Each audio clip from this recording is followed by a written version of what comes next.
dear students, hello, કેમ છો dear students? Very warm welcome to the most amazing platform that is Physics Wala. I am Irva, your biology faculty, અને બેટા અત્યારે આપણે 4 marker question નું discuss કરવા જઈ રહ્યા છીએ કે ક્યાં છે એવા ઇમ્પોર્ટન્ટ ક્વેશ્ચન. મેમ 4 માર્કર ના આપી દો જેથી અમે પ્રિપેરેશન કરી લઈએ કે એવા કયા ક્વેશ્ચન પૂછાઈ શકે છે. રાઈટ, તો એ હું તમને શેર કરું છું. ચલો મારી ધુરંધર બાયોલોજી આર્મી જોઈ લો. સૌથી પહેલું છે તમારે ક્વેશ્ચન ઝૂઓલોજી માંથી સંધિપાદનું વર્ણન કરો. આર્થ્રોપોડા કીટક વાળું, બરાબર. તો એ સંધિપાદ આપણે સમુદાય જે છે તેનું વર્ણન કરવાનું છે. રાઈટ, ત્યારબાદ તમને કીધું છે ન્યુક્લિક એસિડ રચના આકૃતિ સ વર્ણવો. જૈવ અણુઓ વાળું ચેપ્ટર છે. આકૃતિ સ આપણે એટલે ન્યુક્લિક એસિડનું ફોર્મેશન કેવી રીતે થાય છે, ન્યુક્લિયોટાઇડથી થાય છે, તેની વચ્ચે બંધ હોય છે, ફોસ્ફોડાયસ્ટર બંધ હોય છે, ડીએનએ ની અંદર ક્યાં નાઇટ્રોજન બેઝ હોય છે, આરએનએ ની અંદર ક્યાં નાઇટ્રોજન બેઝ હોય છે, આવી રીતે શર્કરા કઈ આવેલી છે. ડન. તો આ બધી વસ્તુઓ વર્ણન કરવાની છે. બીજી એક વસ્તુ તમને કહી દઉં, ખાસ કરીને સ્ટુડન્ટ્સના એવા ક્વેશ્ચન હોય, શું મેમ બાયોલોજીમાં પૂરેપૂરા માર્ક્સ આવી શકે, મેથ્સની અંદર હજુ આવી શકે, કેમિસ્ટ્રીમાં ફિઝિક્સમાં આવી શકે, પણ શું બાયોલોજીમાં આવી શકે? આ બહુ બધા છોકરાના ક્વેશ્ચન હોય. અરે મારા વાલા, કેમ નો આવી શકે? આવી જ શકે ને. રાઈટ, બાકીના જેમ સબ્જેક્ટ છે એના કરતા ઈઝી સબ્જેક્ટ તો આપણે બાયોલોજી છે કે નહીં? ફિગર તમે ડ્રો કરો, કન્સેપ્ટ તમે લખો, એરો ડ્રોપ ડાઉન કરીને તમે તમારો કન્સેપ્ટ લખો છો. ખાસ એક વસ્તુ મેક શ્યોર કરવાની કે માગેલું છે એ લખવાનું છે, અને એટલું જ લખવાનું છે, સારા અક્ષર કાઢીને લખવાનું છે. રાઈટ, અને આપણે ફિગર આપણી લેબલિંગ કરીએ તો ઘણા છોકરાઓના મેં એવા પેપર જોયા છે કે જે પેનથી લેબલિંગ કરે, પેન્સિલથી ફિગર ડ્રો કરે. કેમ બેટા આવું કરો? પેન્સિલથી જ લેબલ કરો, પેન્સિલથી જ ફિગર ડ્રો કરો અને નીટ એન્ડ ક્લીન કરો. ઘણા લોકો તો કલરની ફિગર બનાવે. એવું બધું કરવાની જરૂરત નથી. જરૂરત છે ખાલી જે માગ્યું છે એટલું લખવાની. તો બાયોલોજીમાં પણ ફૂલ માર્ક્સ આવે. સારા માર્ક્સ હશે, સરખી રીતે લખેલું હશે તો અડધો માર્ક કાપવાનું કોઈનું મન થશે નહીં. ચલો, હૃદય ચક્ર સવિસ્તાર વર્ણવો. રાઈટ, તો હૃદય ચક્ર આપણે વર્ણવાનું છે. ત્યારબાદ ચેતા ઉર્મિ વેગ વહન અને ઉત્પત્તિ સમજાવો કે કેવી રીતે ઉર્મિ વેગનું વહન થાય છે, તેની ઉત્પત્તિ કેવી રીતે થાય છે, એક્શન પોટેન્શિયલ કેવી રીતે જનરેટ થાય છે, ડીપોલરાઇઝેશન, રીપોલરાઇઝેશન. રાઈટ, એ બધી વસ્તુઓ આપણે વર્ણવવાની છે. એડ્રિનલ ગ્રંથિના અંતઃસ્રાવો અને કાર્ય જણાવો. એડ્રિનલ ગ્રંથિના આપણે કોર્ટિસોલ, બરાબર, કોર્ટિકોસ્ટીરોઇડ્સ, મિનરલોકોર્ટિકોઇડ્સ, ગ્લુકોકોર્ટિકોઇડ્સ, સેક્સ કોર્ટિકોઇડ્સ.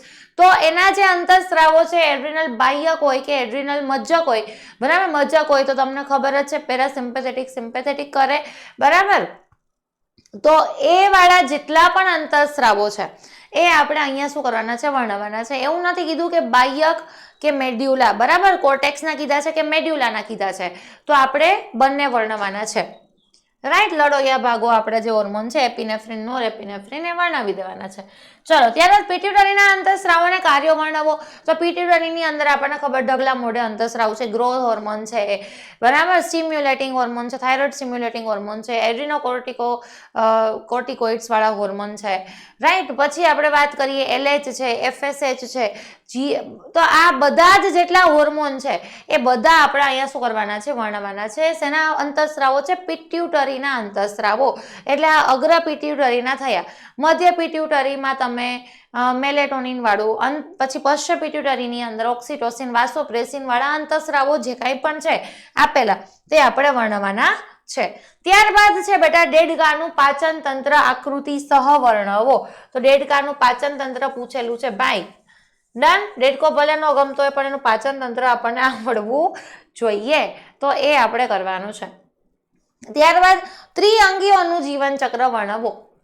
તો એ ડિટેલમાં આપણે વર્ણવવાનું છે, બરાબર. જન્યુજનક અવસ્થા છે, બીજાણુજનક અવસ્થા છે, ત્રિઅંગીની અંદર શું આવે બેટા, બધું આપણને આવડવું જોઈએ. ઘણા છોકરાઓને દ્વિઅંગી, ત્રિઅંગી, અનાવૃત મિક્સ થતું હોય, પણ એક બે વખત લખીને કરશો. આપણે યુટ્યુબમાં ઘણા લેક્ચર્સ પણ છે કે જેમાંથી તમે રિવાઇઝ કરી શકો.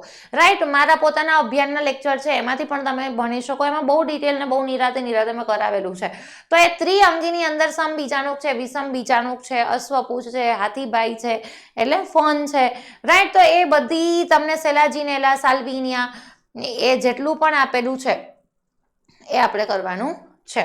ચલો પછી દ્વિદળી મૂળ આકૃતિ સહવર્ણવો. હવે અહીંયા એકદળી મૂળ પણ પૂછી શકે, તો એ આપણે આકૃતિ સાથે બનાવવાનું છે, બરાબર. અધિસ્તર છે, બાહ્યક છે, પરિચક્ર છે, અંતઃસ્તર છે, એ બધા ભાગો આપણે વર્ણવવાના છે.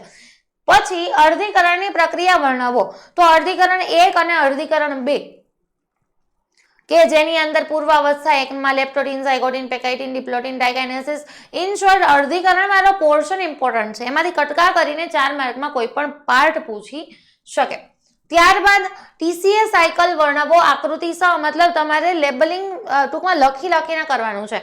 ઓક્ઝેલો acetic acid, અસિટાઇલ કોએ, સિટ્રિક acid, આઇસોસિટ્રિક acid, alpha કીટોગ્લુટરેટ, સક્સિનાઇલ કોએ, સક્સિનેટ, ફ્યુમરેટ, mallet, ઓક્ઝેલો acetate, right. અને તેના જે જગ્યાએ FADH2 NADH2 નું નિર્માણ થાય છે, GTP ફોર્મેશન થાય છે, ઉત્સેચકો આપણે યાદ રાખીને લખવાના છે, જે મોસ્ટ ઇમ્પોર્ટન્ટ છે. બધા ના યાદ રાખો, નીટ માટે બધા યાદ રાખીએ, પણ આમાં ન રાખો તો વાંધો નહીં. ત્યારબાદ ઇથિલિન અંતઃસ્રાવ વર્ણવો. મેં તમને કીધું કે જો 4 માર્કમાં એને પૂછવું છે તો ઇથિલિન વાળો અંતઃસ્રાવ પૂછી શકે, કેમ કે એમાં વધારે ફંક્શન છે. એવું નથી કે એ જ પૂછે, ઓક્ઝિન પણ પૂછી શકે, રાઈટ. તો ઇથિલિનના જે કાંઈ પણ ટ્રિપલ રિસ્પોન્સ વાળું છે, ફળોને પકાવે છે, સારી અસર છે, ખરાબ પણ અસર છે, બરાબર. પ્લાન્ટની હાઇટ વધારે છે, ડાંગરના ખેતરની અંદર શ્વસન વધારી દે છે, તો એ જેટલા પણ કાર્યો છે બેટા ઇથિલિનના, બરાબર, પુષ્પ સર્જન વાળું હોય, માદા પુષ્પને પ્રમોટ કરે, કેટલા મને અત્યારે યાદ આવે છે, પણ એ બધા અંતઃસ્રાવ અત્યારે આપણે શું કરવાનું, પેપરમાં પૂછાય ત્યારે લખી દેવા ના.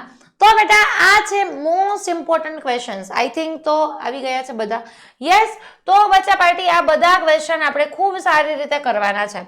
બીજી એક વસ્તુ તમને કહી દઉં કે આની PDF વોટ્સએપ ચેનલમાંથી મળશે, તો ત્યાં PW ગુજરાતીમાં જોઈન કરવું, રાઈટ. અને બીજી એક વસ્તુ આ ઇમ્પોર્ટન્ટ આપવાનો હેતુ એ છે કે તમે આ ક્વેશ્ચન્સ કરીને જાઓ, રિવિઝન કરીને જાઓ, પણ એનો અર્થ બિલકુલ એવો નથી. હું કોઈ પણ સ્ટુડન્ટને હંમેશા રિકમેન્ડ એમ જ કરું છું કે બેટા બધું કરો, રાઈટ. બધું કરો, A to Z કરો. તમારે બાયોલોજી કમ્પ્લીટ તમને આવડવું જોઈએ, એવું આપણે નથી કરવાનું બેટા, રાઈટ. કે જો આપણે ટોપ કરવું છે, જો આપણે ડોક્ટર બનવું છે, જો આપણે નીટ ક્રેક કરવી છે, જો આપણે આગળ વધવું છે, તો આપણું 11th પણ ખૂબ મજબૂત હોવું જોઈએ, રાઈટ.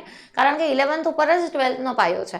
તો બધું કરો, બધું કરીને જાઓ, પણ ઇમ્પોર્ટન્ટ ક્વેશ્ચનનું રિવિઝનની અંદર પહેલો સ્થાન આપજો, રાઈટ. કારણ કે એ પૂછવાના ચાન્સીસ મેક્સિમમ છે.